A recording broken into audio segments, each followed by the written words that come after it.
ஆண்டவராகிய இயேசு கிறிஸ்துவின் நாமம் மகிமைப்படுவதாக. இந்த நாளிலும் கூட நாம் கர்த்தருடைய வார்த்தையாய் தியானிக்கப் போகிறதான தலைப்பு, என் வார்த்தைகள் நிச்சயம் நிறைவேறும் என்று ஆண்டவராகிய இயேசுவானவர் உங்களை பார்த்து சொல்லுகிறார். உலகத்தில் எந்த மனிதர்களுடைய வார்த்தை நிறைவேறுமோ நிறைவேறாதோ, ஆனால் ஆண்டவராகிய இயேசுவானவர் உங்களை குறித்து, உங்கள் குடும்பத்தை குறித்து சொன்ன வார்த்தைகள் நிச்சயமாய் நிறைவேறும் என்கின்ற நம்பிக்கையோடு இந்த செய்தியை கேளுங்கள். அவர் கொடுக்கிற வார்த்தைகள் நிச்சயமாகவே உங்கள் வாழ்க்கையில் நிறைவேறி உங்களை ஆசீர்வதிக்கும். இதற்காக நாம் எடுத்துக்கொள்ள போகிறதான வேத பகுதி யோசுவாவின் புத்தகம் 21ஆம் அதிகாரம் 45ஆம் வசனத்தில், கர்த்தர் இஸ்ரவேல் குடும்பத்தாருக்கு சொல்லியிருந்த நல் வார்த்தைகள் எல்லாம் ஒரு வார்த்தையும் தவறி போகவில்லை, எல்லாம் நிறைவேறிற்று. ஆண்டவர் இந்த இடத்துல ஒரு வார்த்தை சொல்கிறார் பாருங்க. நான் இன்றைக்கி இப்படி எடுத்துக்கோங்க, இன்றைக்கி ஆண்டவராக இயேசுவானவர் உங்கள் குடும்பத்தை குறித்து சொல்லியிருக்கிற நல் வார்த்தைகள் ஒன்று கூட தவறி போகாது, எல்லாம் நிறைவேறும். இதை சொல்லுங்கள், எல்லாம் நிறைவேறும். அவர் என்னை குறித்து சொன்ன வார்த்தைகள், வாக்குத்தத்தங்கள் எல்லாம் நிறைவேறும், எல்லாம் நிறைவேறும். வாக்கு மாறுகிற தெய்வத்தை நாம் இந்த நாள் ஆராதிக்கவில்லை, வாக்கு கொடுத்ததை செய்து முடிக்க வல்லவராகிய இயேசுவை ஆராதித்து கொண்டிருக்கிறோம், அவரை நோக்கி ஜெபித்து கொண்டிருக்கிறோம். நிச்சயமாகவே அவர் உங்களை குறித்து சொன்ன வார்த்தைகள் எல்லாம் நிறைவேறும். பாருங்கள், இந்த இடத்துல இந்த வார்த்தையை யோசுவாவை கொண்டு ஆண்டவர் பேசுகிறார். ஊழியக்காரனாகிய யோசுவா, இந்த யோசுவா தேவ ஊழியர், இந்த ஊழியரை கொண்டு ஆண்டவர் இஸ்ரவேல் மக்களுக்கு ஒரு வார்த்தையை பேசுகிறார். பாருங்கள், இன்றைக்கு நமக்கும் ஆண்டவராக இயேசுவானவர் வார்த்தைகளை கொடுத்துருக்கிறாரு. அது நிச்சயம் நிறைவேறும். விசுவாசிங்க, அதை நம்புங்க, அந்த வார்த்தையை நம்புங்க. என் குடும்பத்தை குறித்து சொன்ன வார்த்தைகள் நிறைவேறும். நம்பும்போது அது நிறைவேறும். அப்போ இன்றைக்கு நாம் ஆண்டவராக இயேசு கிறிஸ்துவின் வார்த்தைகளை குறித்து தியானிக்க போகிறோம். ஏன்னா அது நல்ல வாக்குத்தத்தங்களாக இருக்கிறது. உங்கள் வாழ்க்கையை மாற்றி பலப்படுத்தி ஆசீர்வதிக்கிற வாக்குத்தத்தங்களாக இருக்கிறது.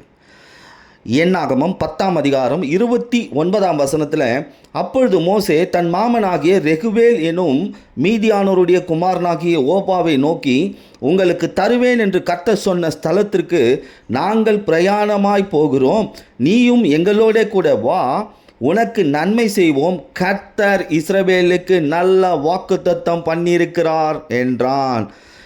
ஊழியக்காரன் இந்த இடத்துல மோசே ஊழியக்காரன் சொல்கிறான் பாருங்க, நீங்கள் வாங்க, நீங்கள் வாங்க, நீங்கள் நான் சொல்கிறத கேட்டு நீங்கள் வாங்க, வரும்பொழுது உங்கள் வாழ்க்கையில் நல்ல வாக்குத்தத்தங்களை ஆண்டவராக இயேசுவானவர் கொடுத்திருக்கிறார். நான் பிரயாணமாக போகிறேன், நீங்கள் வாங்க என்னோட, உங்கள் வாழ்க்கையை ஆசீர்வதிக்கப்படும் சொல்கிறான். இந்த மோசே ஆனவர், அந்த ஊழியக்காரனாகிய தேவனுடைய ஊழியக்காரனாகிய மோசே ஆனவர், இஸ்ரவேல் ஜனங்கள் கானானை நோக்கி பிரயாணம் போகிறார்கள். மோசே தன் மாமனார் ரெகுவேலின் குமாரன் ஓபாவை தன்னுடைய வா என்று அழைக்கிறார். இன்றைக்கி ஆண்டவர் இப்படி தான் உங்களை அழைக்கிறார். இங்கே வந்து பாருங்கள், நான் எப்படிப்பட்டவர்னு வந்து பாருங்கள், என்னை நம்பி பாருங்கள், என்னை விசுவாசித்து பாருங்கள், உன் வாழ்க்கையில் எட்டாததும் புரியாததுமான பெரிய காரியத்தை நான் செய்வேன். உன் கண் அதை பார்க்கும், உன் காது அதை கேட்கும், உன் உடம்புல ஒரு உணர்வு உண்டாகும், விசுவாசிக்கும் பொழுது இது நடக்கும். இப்படி தான் இந்த ஊழியக்காரர் கூப்பிட்றார் பாருங்கள், அழைக்கிறார். யாரை அழைக்கிறாரு? ரெகுவேல், ஓபா. இந்த ரெகுவேல் என்றால் தேவனுடைய சிநேகிதன் என்று அர்த்தம். ஓபா என்றால் பிரியமானவன் என்று அர்த்தம். இவர்கள் ஊர் மீதியான் தேசம். இந்த மீதியான் என்றால் வாக்குவாதம் பண்ணுதல், சண்டை போட்டி போடுறது, இந்த மாதிரி. அப்போ மோசே அழைக்கிறார், ஊழியக்காரர் அழைக்கிறாரு. எப்படி? தேவனின் சிநேகிதனா, பிரியமானவனா என் கூட வாங்க. எதை விட்டுட்டு? வாக்குவாதத்தை, சண்டையை விட்டுட்டு. நமக்குள்ளே இப்படிப்பட்ட தன்மைகள் இருக்கக்கூடாது. அப்போ மோசே ஆசீர்வாதத்தை நோக்கி வா என்றார். பாருங்கள், ஓபாவை கூப்பிடுறாரு, ஆனால் இவன் வரமாட்டேன்னு சொல்கிறான். இன்றைக்கி இப்படி தான் நம்ம சொல்கிறோம். பிரச்சனைகள் மத்தியில் ஆண்டவரை தேடிக்கொண்டு இருக்கிறோம். பிரச்சனைகள் தீர்ந்த உடனே ஆண்டவரை தேடுகிறோமா அல்லது ஆண்டவரை விட்டு வழி விலகி போகிறோமா என்பது நமக்கு தான் தெரியும். அப்போ இன்றைக்கி பாருங்கள், இந்த ஊழியக்காரர் சொல்கிறார், வாங்க, கர்த்தர் இஸ்ரவேலுக்கு நல்ல வாக்குத்தத்தம் பண்ணியிருக்காரு, வாங்க அந்த வாக்குத்தத்தத்தை சொந்து கொள்வோம். ஆனால் இவன் வரமாட்டேன்னு சொல்கிறான். அப்படி இருக்கக்கூடாது. மீதியானின் குணம் நமக்குள்ளே இருக்கக்கூடாது. வாக்குவாதம், சண்டை இதெல்லாம் இருந்ததுன்னா கர்த்தர் சொன்ன வாக்குத்தத்தங்களை நாம் சுதந்திரத்து கொள்ள முடியாது. இந்த நல்ல வாக்குத்தத்தங்கள் எதை காண்பிக்கிறது? யாத்ராகமம் 3ஆம் அதிகாரம் 8ஆம் வசனத்தில், அவர்களை எகிப்தின் கைக்கு விடுதலையாக்கி, நான் ஷார்ட்டாக சொல்கிறேன், சுருக்கமாக சொல்கிறேன், அவர்களை எகிப்தின் கைக்கு விடுதலையாக்கி பாலும் தேனும் ஓடுகிற நலமும் விசாலனுமான தேசத்தில் கொண்டு போய் சேர்க்கவும் இறங்கினேன். ஆண்டவர் சொன்ன ஒரு வார்த்தை பாருங்கள், இந்த வாக்குத்தத்தம், நீ இப்போ அடிமையாக இருக்க, அடிமைத்தனத்திலிருந்து உன்னை விடுதலையாக்கி நான் வெளியே கொண்டு வருவேன், வெளியே கொண்டு வந்து உன் வாழ்க்கையை பாலும் தேனும் ஓடுகிற போல போல, அதாவது ஒரு மிகுதியானவான ஒரு ஆசீர்வாதத்தில் கொண்டு போய் வைப்பேன். உன் வாழ்க்கை இனி விசாலமாக இருக்கும். இப்படி தான் ஆண்டவர் வாக்குத்தத்தம் கொடுக்குறார். ஆனால் ஒரு சிலர் விசுவாசிக்கிறாங்க, ஒரு சிலர் என்ன பண்ணுறதில்ல, அதை விசுவாசிக்கிறதில்ல. இங்கே இந்த தேசம் கர்த்தர் விசாரிக்கிற தேசம், ஆசீர்வாதமான தேசம். இப்போ நாம் எங்கே இருக்கிறோம்? கர்த்தர் விசாரிக்கிற இடத்துல இருக்கிறோமா, அவர் விசாரிக்காத இடத்துல இருக்கிறோமா? ஆண்டவராக இயேசுவின் திட்டமே தன் ஜனங்கள் அடிமைத்தனத்திலிருந்து விடுதலையாக்கப்பட வேண்டும், விசாலமாய் ஆசீர்வாதமாய் வாழ்க்கை வாழ வேண்டும் என்பதே அவருடைய திட்டமாக இருக்குது. அப்போ இந்த தேசம் இப்போ புதிய ஏற்பாட்டில் எதை காண்பிக்குது தெரியுமா? இந்த தேசம் தேவ திருச்சபையை காண்பிக்கிறது, கர்த்தருடைய வார்த்தையை காண்பிக்கிறது. அப்போ திருச்சபைக்குள் உங்கள் வாழ்க்கை இருக்கும் பொழுது உங்கள் வாழ்க்கை விசாலமாகும். திருச்சபைக்குள் உங்கள் வாழ்க்கை அவருடைய வார்த்தைக்குள் இருக்கும் பொழுது உங்கள் வாழ்க்கை ஆசீர்வாதமாக இருக்கும். அப்போ பாருங்கள், இன்றைக்கு இந்த ஊழியரை கொண்டு ஆண்டவர் சில விஷயங்களை பேசுகிறார், நல்ல வார்த்தைகளை கொடுக்கிறார், வாக்குத்தத்தங்களை கொடுக்கிறார். அதற்கு நாம் என்ன செய்யணும்? தேவ திருச்சபைக்குள்ளே கர்த்தருடைய வார்த்தைக்குள்ளே இருக்கணும். அப்போ முதலாவது நாம் பார்த்தோம், அவருடைய வார்த்தைகள் நிறைவேறும் விசுவாசிக்கணும், அதை நம்பணும். அப்போ என் வாழ்க்கை எப்படி இருக்கும்? பாலும் தேனும் ஓடுகிற கானான் தேசத்தை போல என்னுடைய வாழ்க்கை மாற்றப்படும், விசாலமாக என் வாழ்க்கை மாற்றப்படும். ரெண்டாவது பாருங்கள், 1 ராஜாக்கள் 2ஆம் அதிகாரம் 36 முதல் 38 வசனங்கள் சுருக்கமாக நான் சொல்லுகிறேன். இந்த ராஜா சாலமோன் இங்கே சிமியை அழைத்து என்ன சொல்கிறார் பாருங்கள், நீ எருசலேமில் உனக்கு ஒரு வீட்டை கட்டிக்கிட்டு அங்கேயே இரு, எங்கேயாவது வெளியே போக வேண்டாம். நீ வெளியே போய் கிதிரோன் ஆற்றை கலக்கும் நாளில் நீ சாகவே சாவாய். அப்பொழுது உன் இரத்தப்பழி உன் தலையின் மேல் இருக்கும் என்பதை நீ நிச்சயமாய் அறிந்து கொள். சிமியை ராஜாவை பார்த்து, அது நல்ல வார்த்தை, ராஜாவாகிய என் ஆண்டவர் சொன்னபடியே உமது அடியானாகிய நான் செய்வேன் என்று சொல்லி சிமேயி அங்கே நாள் எருசலேமில் குடியிருந்தான். இங்கே பாருங்கள், நல்ல வார்த்தை வருது சிமேயிக்கு. பார்ப்பா, நீ இந்த இடத்த விட்டு போன, இது இந்த இந்த இந்த எருசலேமை விட்டு போனீங்கன்னா உன் வாழ்க்கை மரணம், உன் வாழ்க்கை மறித்து போகும் அப்படின்னு சொல்லப்பா. நல்ல வார்த்தை சொன்னீங்க ஆண்டவரே, நல்ல வார்த்தை சொன்னீங்க, என்ன சாவுலேருந்து காப்பாற்றிருக்கீங்க ஆண்டவரே. எத்தனை பேர் இப்படி சொல்ல முடியும்? இந்த சிமேயி சாலமோனுடைய தகப்பன் தாவீதை பயங்கர தூஷணமாக பேசினவன் பாருங்கள். தூஷித்தவன், இரத்தப்பிரியனே, பேலியாளின் மகனே என்று சொல்லி கற்களெல்லாம் தூக்கி அடித்து தவறாக பேசின ஒரு மனுஷனை மண்ணு தூவி விட்டவன் இவன். யாரை? தாவீதை. அவனுக்கு ஒரு இறக்கம், நல்ல வார்த்தை வருது. யார் மூலமாக? தாவீதுடைய மகன் மூலமாக. இங்கே சிமேயிக்கு 3 காரியங்கள் ஆண்டவர் சொல்கிறார் பாருங்கள். நீ எருசலேமில் ஒரு வீட்டை கட்டணும், அங்கே நீ எங்கும் போகாதபடி அங்கேயே இருக்கணும், நீ கித்ரோன் ஆற்றை கடக்கக்கூடாது. இதற்கு சிமியை சொல்கிற ஒரு வார்த்தை தான் இது, நல்ல வார்த்தை. இன்றைக்கி உங்களுக்கு வாழ்க்கையை குறித்து அநேக எச்சரிப்பின் வார்த்தைகள் வந்திருக்கும். நீங்கள் இப்படி தான் இருக்கணும், இப்படி இருங்க, இல்லைன்னா உங்கள் வாழ்க்கையில் பயங்கர கேடுகள் வரும். இதை கடக்கும் பொழுது இதிலிருந்து நீங்கள் தேவ சித்தத்தை விட்டு வெளியே போகும்போது உங்கள் வாழ்க்கையை மரணத்தை நோக்கி போகும்போது எடுத்துப்பாங்க. அப்படி தான் சிமியை எடுத்துக்கிட்டு நல்ல வார்த்தை சொன்னீங்க. ஆனால் இந்த சிமியை பாருங்கள், சிமியை ஒரு நேரத்தில் ஆண்டவராகிய இயேசுவுக்கு விரோதமாக செயல்பட்டான், தாவீதுக்கு விரோதமாக செயல்பட்டான். ஆனால் பாருங்கள், தாவீது எப்படி இரக்கம் பாராட்டி அவரை மன்னித்தாரோ அதுபோல் தான் இன்றைக்கு ஆண்டவராக இயேசுவானவர் நம்ம மேல் என்ன பண்ணியிருக்கார்? நம்மை மன்னித்திருக்கிறார். இப்போ முதலாவது அவனுக்கு சொன்ன ஒரு வார்த்தை, எருசலேமில் ஒரு வீட்டை கட்டணும். அப்போ தேவனுடைய பிள்ளை ஆகிய நாம் இயேசுவானவர் வசிக்கும் வீடாக இருக்கிறோம். அப்போ நமக்குள்ளே தெய்வீகம் இருக்கும், அப்படி இருக்கணும். இது ஐக்கியத்தை காட்டுகிறது, இயேசுக்குள்ளே இருக்கிற ஐக்கியம். அப்படி இருக்கும்பொழுது அவருடைய நல்ல வார்த்தைகள் நிறைவேறும். ரெண்டாவது, இதை விட்டு வெளியே போகாத. இந்த சீமையை அலைந்து திரிக்கிறோம் போல், அதனால தான் கடவுள் சொல்லியிருக்காரு இதை விட்டு வெளியே போகாது அப்படின்னு சொல்லி. இந்த விட்டு வெளியே போனால் இது எதை காமிக்குது பாருங்கள்? தேவ சித்தத்திற்குள் வாழ்க்கை வாழ்வதை காண்பிக்கிறது. கடவுளுடைய சித்தம் அவருக்கு ஒப்புக் கொடுக்குது, அவருடைய வார்த்தைக்குள்ளே வாழ்வது. தேவ சித்தத்தை விட்டு வெளியே போகும்பொழுது பொல்லாத வல்லமைகள்லாம் மாட்டிக்கிறது. அது ஆண்டவர் சொன்னார், தேவ சித்தத்துக்குள்ளே இருப்பா, நீ வெளியே போகாது. அவன் உடனே சொல்லிட்டான், நல்ல வார்த்தை வந்தது ஆண்டவர், எனக்காக நீங்கள் பேசிட்டீங்க ஆண்டவர் அப்படின்னு சொல்லிட்டான். இது தேவ சித்தத்தை காமிக்குது. வெளியே போனால் சாவே சாவான்னு சொன்னார். அப்படின்னா இன்றைக்கி வெளியே போனால் சாவு இல்லை, ஆத்மாவில் மரணம் உண்டாகிறது. ஜீவியம் மரித்ததாக காணப்படுகிறது சிலருக்கு. வாழ்க்கை வாழ்ந்துக்கிட்டு தான் இருக்கிறோம், ஆனால் மரித்து போன ஒரு சூழ்நிலை வாழ்க்கையில். பாருங்கள், ராக்காப் எனும் ஒரு வேசி இருந்தா. மலைய ஏற்பாட்டில் நாம் பார்க்குறோம், ராக்காப்புன்ற ஒரு வேசிக்கு ஒரு வார்த்தை சொல்லப்பட்டிருக்கு, உன் வீட்டுக்குள்ளே இரு, சிகப்பு நூலை தொங்க விடு, அப்போ நீ பாதுகாக்கப்படுவ. அப்படி அந்த எரிக்கோ விழும்பொழுது எரிக்கோ மேலே இருக்கிற ஒரு வீட்டில் அந்த வேசி இருக்கிறான். அந்த வேசிக்கு ஒரு வார்த்தை சொல்லப்பட்டது. ஊழியக்காரனாகி யோசுவா மூலமாக அந்த வார்த்தை சொல்லப்படுது. அவள் பாருங்கள், அப்படியே கேட்டு அதை செய்கிறா.